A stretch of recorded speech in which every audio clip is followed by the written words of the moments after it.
Hello there, follower. Today we'll discover about the most fascinating and rare gems of human knowledge. We learn, and in the process, we have fun. Every week we publish 3 or more amazing lists packed with as many new facts as possible. You will always leave here smarter than when you arrived. Come in and join our tribe of enthusiastic and friendly folk.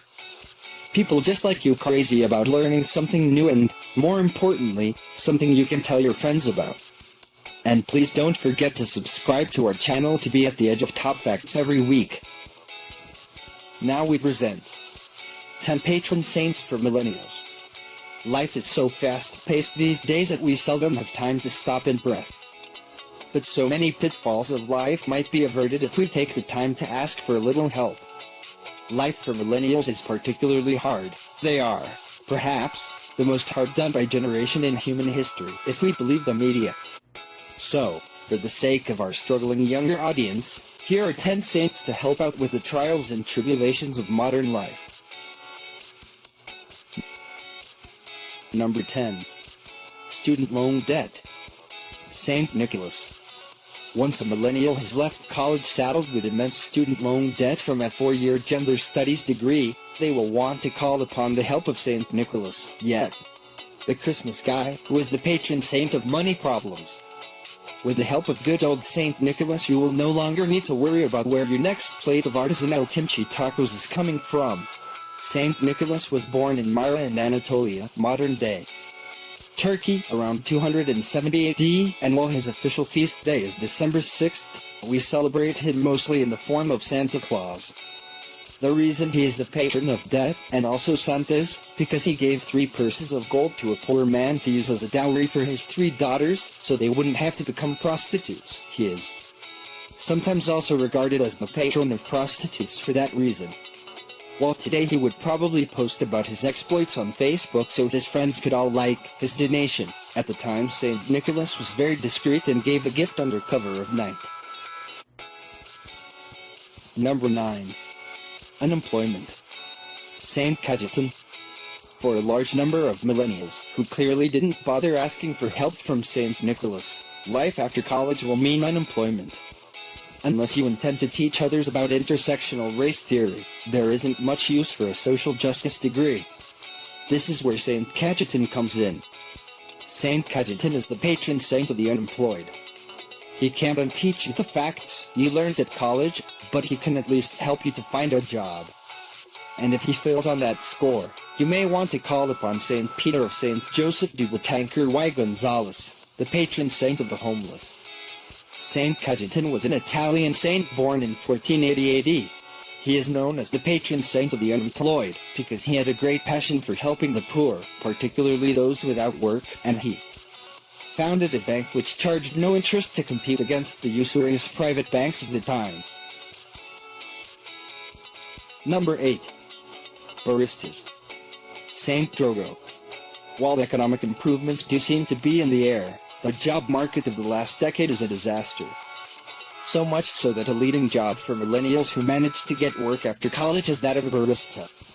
And chances are, if you aren't working behind the coffee machine, you are sitting in front of it discussing your latest into the meetup, or figuring out where to buy a Che Guevara tee in a color that matches your new hair dye.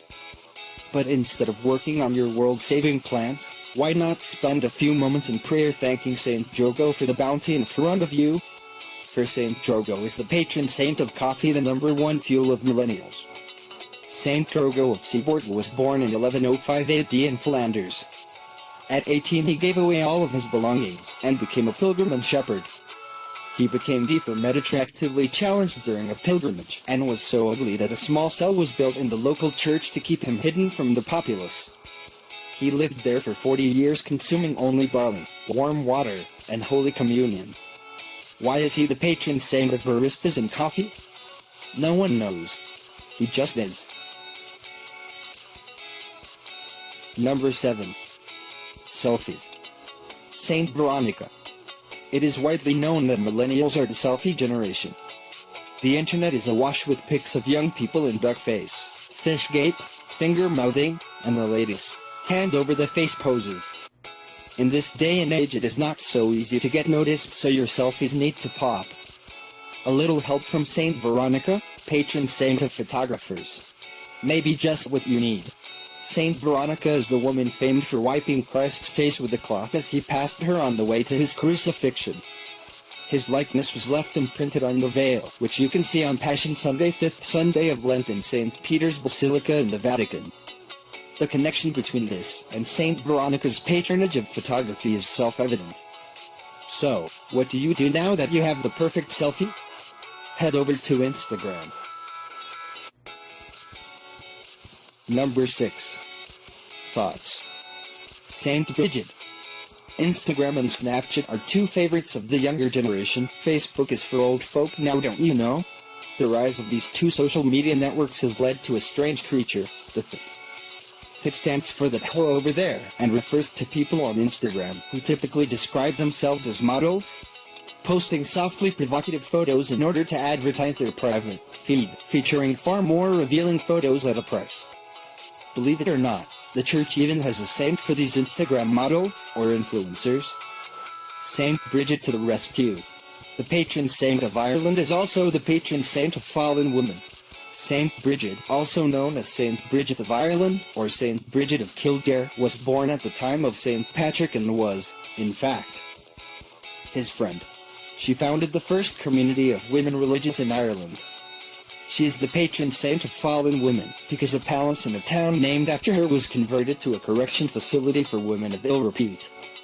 I know. Slut-shaming is so last century. Number 5. Hipster beards. Saint Wilfridus. There may not be a patron saint of plaid shirts, but there is one for beards, Saint Wilfridus. She is the patron saint of hipster beards. Well, facial hair in general, not just the ironic kind. Also, for the obvious reason that Saint Wilfridus was a woman with a beard, she has more recently been seen as a kind of patron saint for transgendered people in a number of the newly discovered non-conventional gender types popping up these days. We are not sure what her pronouns were, but no doubt there's a PhD student future barista out there working on just that question right now. Saint Wilfridus, a noblewoman, was betrothed against her will to a Muslim king. Rather than marry an unbeliever, she prayed that God would make her repulsive. He granted her prayer by giving her a beard. Not even a niqab would suffice to conceal her facial hair from the Islamic king, so he called the wedding off. Saint Wilfridus' father had her crucified in punishment. Number 4. The Internet. Saint Isidore. The Internet might be considered the womb from which most millennials have sprung. They are the first generation raised in a completely connected world. So, effectively, millennials have been raised by Twitter, Facebook, and Google. No wonder they are the most woke generation. For many years Saint Gabriel the Archangel was the cool kid in school for being the ultimate tech saint, patron of the telephone. But now the baton has been passed to Saint Isidore, saint of the Internet. Saint Isidore, born in 560 AD, was the Archbishop of Seville and is considered the last great scholar of the ancient world. This is somewhat ironic given that he is now the patron of the largest collection of useless information ever assembled by man. Number 3. The Environment. Saint Francis of Assisi. In 12 years we will all be dead because we destroyed the planet, and that's for reals because this is the second time we've been told so. But only if the millennials don't save us all from ourselves with environmental and ecological awareness hashtags on Twitter. It can be an arduous task spending hours online educating those less wise on the dangers of plastic straws, cow flatulence, and human reproduction. But, as you would expect, there is a saint who can help. Saint Francis of Assisi is the official patron saint of ecologists as declared in 1979 by Pope John Paul II. So next time you see an Insta post of a starving polar bear or a turtle with a straw in its nostril, say a prayer to #STFRANCIS. Most of us know the story of Saint Francis and his love of animals. He is probably the most widely known of all saints outside the Catholic Church. But what many don't know is that Saint Francis took part in the Fifth Crusade, traveling to Egypt to try to convert the Muslim Sultan to Christianity or be martyred in the process. He met the Sultan but failed to convert him. However, the Sultan, So impressed by the saint's faith, let him preach publicly for a period of a few days. Number 2. Television streaming. Saint Clair. What does a millennial do to relax these days? He watches streaming TV or movies. Thanks to the likes of Netflix, Amazon Prime, and now Apple TV Plus, there's an endless list of programming created especially for the younger generation. No longer must the youth be compelled to watch shows full of cis or gender-normative characters, because Netflix has a policy of diversity and LGBTQIAP characters in every show it produces. Perhaps we can thank St. Clair, the patron of television, for this progressive approach to entertainment. St. Clair of Assisi, close friends with St. Francis, became the patron saint of television in 1958 by Venerable Pope Pius XII because when she was too ill to attend Mass, she was able to see and hear it on her bedroom wall. I'm not sure what she would have thought of shows like Sense8, but we'll just presume she would have given them the thumbs up, seeing as Netflix banned real ratings thanks Amy Schumer. Number 1.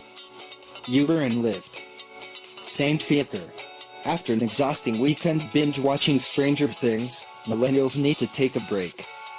That often means a trip to the local farmer's market for some artisanal treats, or to the local Starbucks for a shot of coffee. The best way to get there, of course, is by bicycle, as it will save the earth from impending destruction. But if the weather is particularly cold, which does not prove global warming is false, you may need to get in Uber or Lyft. Uber may not be the most environmentally friendly mode of transportation, but you can make up for it with a few extra eco-tweets later.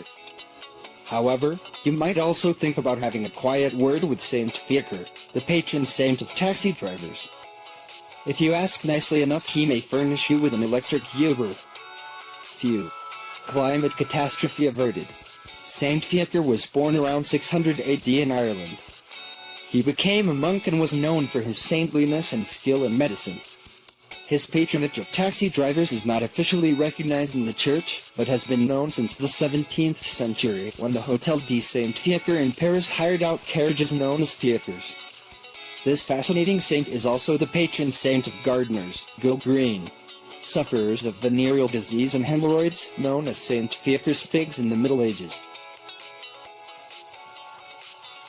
And this way we finish the top 10 for today at Matter of Fact, the Untold Facts, where you discover the most fascinating facts of human knowledge. And don't forget to subscribe to our channel to be at the edge of top facts every week and amaze your friends with some kickoff knowledge.